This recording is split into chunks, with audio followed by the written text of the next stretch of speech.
byihuse cyane. Iyi ni breaking news. Umupaka wa Goma Rubavu wongeye gufungurwa, ubuhahirane n'ingendo birasubukurwa nyuma y'amezi wari ufunzwe kubera icyorezo cya Ebola cyari cyajengereje abanyekongo. Abanyarwanda bagahitamo gufunga uyu mupaka wuza Rubavu na Goma kugira ngo kino cyorezo kitinjira mu gihugu cyabo. Nyuma y'amezi arenga n'ibikorwa by'ubuhahirane n'ingendo bihagaze, umupaka wa Goma Rubavu wongeye gufungurwa ku mugaragaro, bituma urujya n'uruza hagati y'u Rwanda n'umujyi wa Goma muri Repubulika ya Demokarasi ya Kongo rusubukurwa. Uyu mupaka wari warafunzwe kuva tariki 17 Gashyantare 2026 nyuma y'uko u Rwanda rufashe icyemezo cyo kuwufunga by'agateganyo mu rwego rwo gukumira icyorezo cya Ebola cyari cyaradutse mu burasirazuba bwa Repubulika ya Demokarasi ya Kongo. Muri icyo gihe abayobozi b'u Rwanda bari baratangaje yuko kino cyemezo cyari kigamije kurinda ubuzima bw'abaturage ndetse no gukumira ko kino cyorezo cyambuka umupaka kikagera mu Rwanda. Mu gihe umupaka wari ufunzwe ariko ntago abantu bose bari bakumiriwe kwambuka, abantu bari bemerewe kwambuka bari abantu bake cyane. Urugero nk'umunyarwanda bagatashye wabo ni wemererwaga kwinjira nyuma yo kubanza gukorerwa isuzuma ry'ubuzima, kimwe n'umunyekongo baguri mu Rwanda avuye mu Rwanda asubiye muri Kongo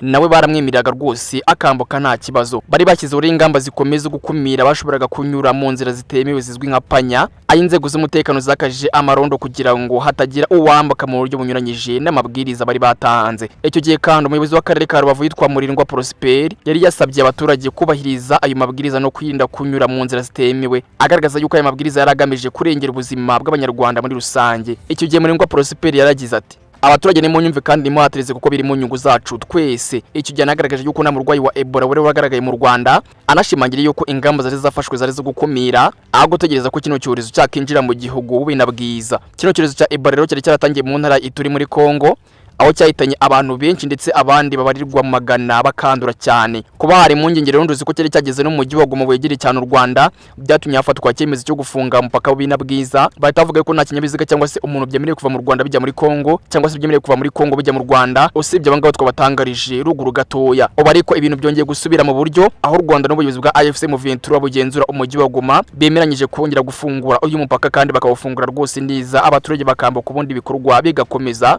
Hagati abacuruzi b'abakongomani bavuga muri Kongo bakaza mu Rwanda n'abanyarwanda bagiga muri Kongo rwose ubuhahirane n'ingendo bikaba byongera rwose gusubukurwa, ndetse ubu none bakaba bemerera rwose kugenda nta kibazo. Abacuruzi bo ku mpande zombi bavuga ko kino cyemezo kibaha icyizere cyo kongera gukora ubucuruzi bwari bwarahagaze, mu gihe abaturage nabo bishimiye kongera kubona uburyo bworoshye bwo kugenderanira hagati ya Rubavu ndetse na Goma. Gufungura umupaka kandi bitegerejwe kongera kuzamura ubukungu bw'abaturage bo ku mupaka, cyane cyane abakoraga ubucuruzi bwambuka umupaka, ndetse no koroshya urujya n'uruza rw'abantu n'ibicuruzwa hagati y'impande zombi.